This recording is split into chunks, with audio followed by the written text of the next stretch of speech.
Here we have another mid-segment triangle. So this triangle in here is kind of like half of the triangle on the outside, the bigger triangle that I'm highlighting in yellow. And the first thing it says is to find the perimeter of KLM, that's the small triangle inside. So let's look at this triangle and see if we can't figure out all the side lengths. Now we know this one's 7, okay, that's good. Remember that this side length is half of the side length it's parallel to. So this one is, this x is half of that 12, meaning this x is going to be equal to 6. Very good. Now let's try to find this side length. And the thing is that this side length is half of this side length here. So the question is, what is this whole side length? Well, I know that this little part here is 4.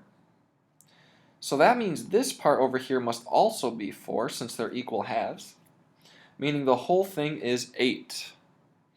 And therefore, if I want to find this side length here, it's half of that 8, or 4 as well.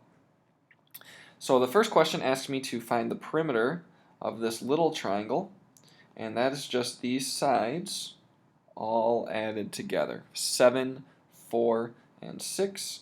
So the perimeter of that is 7 plus 4 plus 6, which equals 17.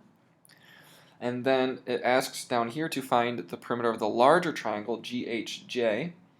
So if I go back up here, now I'm trying to find this larger triangle. Let's highlight it in blue. Alright, I already know this side length over here is 12. I know this one's 8. The question is, what is this side length? And again, remember that this side length is half of this one. So if that one in there is 7, we double it to get the bigger side length, which is 14. And if we add those together, 12, 8, and 14, 12 plus, 8 plus 14, you should get 34. And that makes sense because our smaller triangle is half of our larger triangle. So that's how I know that I'm right in this problem.